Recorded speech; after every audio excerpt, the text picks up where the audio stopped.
So there is Makaveli, not only legend from the past, but also godfather of esports.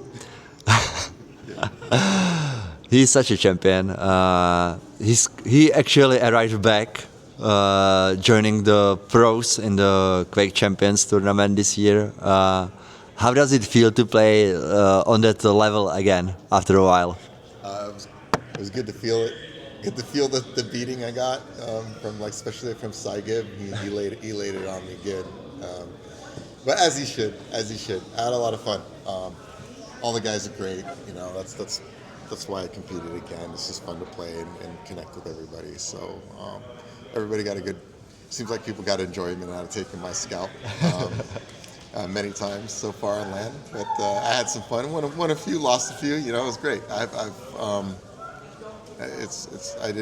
haven't done it in a very long time, so it's a good treat. Yeah. QuakeCon is fun, but I would like to talk about let's call it project of yours, to basically explaining what you gone through in the esports in the early days. Right. I read those articles you published, and I think that it's really important to basically explain to the new generation what happened over there. Are you happy with these things and how they are going to put everything basically straight to ensure the perspective? Yeah, it took a lot of work actually, even just to tell my own story, and there's a lot missing even still. It's really hard to remember a lot of the stuff, and looking for old newspaper clippings and stuff I have in boxes or whatever was interesting. But I think other people need to tell their story. I think it's important that esports has a foundation, and I think there's really is a big group of players that aren't being recognized. But yeah, it wasn't big back then. It was small, but we were trying to start it all. And there's like I told you, like Laker Man. Nobody talks about Laker Man, Blue, Xenon, even Clan 9. There's a lot of guys that made a contribution to esports in various regions. That's why I tried to mention that's very collaborative, right? Like we all had our, and then we got together internationally later, right, when these orgs started forming and things like that. But people need to understand started very local, and we all had kind of our regional, local guys, right? Our own champion that we wanted to match up against another champion, and that's how it really started to get going. And I think it's important to document that so people have a good idea just how it started with a lot of camaraderie and pure competition, right? Like not in a I don't know, not in a mean sense. Like it really formed a lot of bonds, I think, through the rivalries in the games, and like I said, to me, it's the heart and soul of esports. Yeah. That's it. Yeah. You have basically experienced all 4 or 5 Quake generations we were playing, starting with Quake, well then Quake 2 majorly for you, I would say. Quake 3 after. I don't know if you played Quake 4, but you have some. Briefly, but not really. But you have experience with Quake Champions. Do you think that there is like chance to get Quake back to where we feel it should be? That's a very interesting and complex question to answer.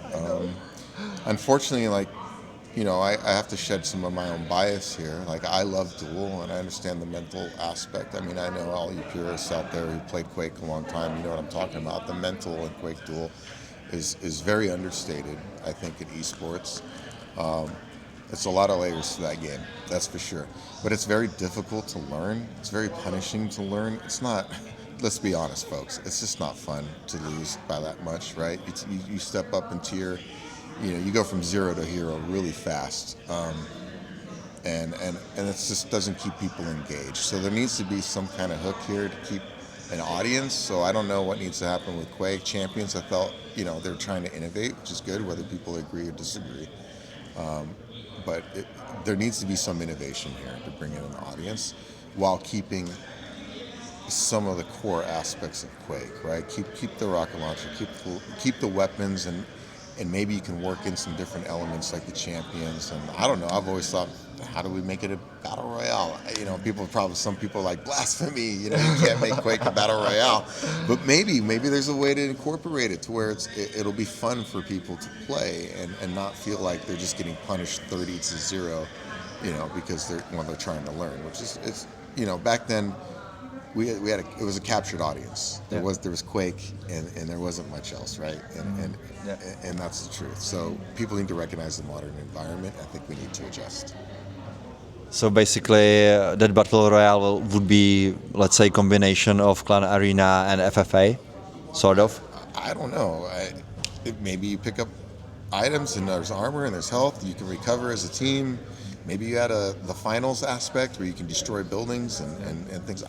I don't know. I'm not a game developer. That's just I'm just throwing darts at a dartboard at this point. But I would like to see Quake on the main stage, of course, and I truly wish Duel was there because I just think if the community really understood, but it's again you need an audience, so I don't see how you break people into the game, honestly. We will have like that type of game mode for the public, so we will build the audience, and then you have like a duel as a pinnacle, basically. Yeah, maybe I thought maybe you have something full to bring in an audience, right? And then you have something like Duel in the background, like, hey, this is the serious mode. You're gonna take your beatings here. Like, only play this if you really want to try to go this route, right? Kind of thing. Maybe. Who knows? Like I said, but I would like to see. Obviously, I'd like to see Quake more in esports for sure. You throughout your life, you have basically seen growing of the community from when it was 100% dedication, fun, investing your own money without sponsors, only with the passion, basically, to go to the multi-million business that it is now. Do you think that we lost something on that way? Difficult question to answer. That's a good question. I think naturally, yes. I don't. I mean, you can see it. I've seen stories. Forgive me if I'm not totally reconnected, so I kind of see some stories, but you see rumors of match fixing and bad ownership with orgs, and there is what I would describe as predatory behavior, in my view, which doesn't make me feel good as a pioneer. Yeah, I don't like that at all. Get emotional on it, thinking, no, I don't like that. Taking advantage of players and stuff, no. So that's what I see. Yeah, there's a purity that's been lost. Yeah. Anyway.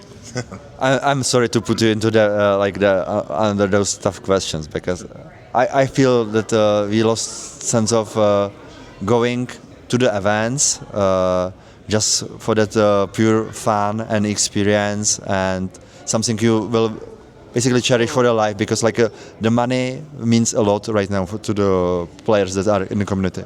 And that's a problem. Like with streaming and content creation and stuff, there's actually an incentive now to cheat and to be a little, not saying everybody does that, quite far, but there is an element there. It's honestly, like, for CS fans, that's why I don't really like to play Counter-Strike.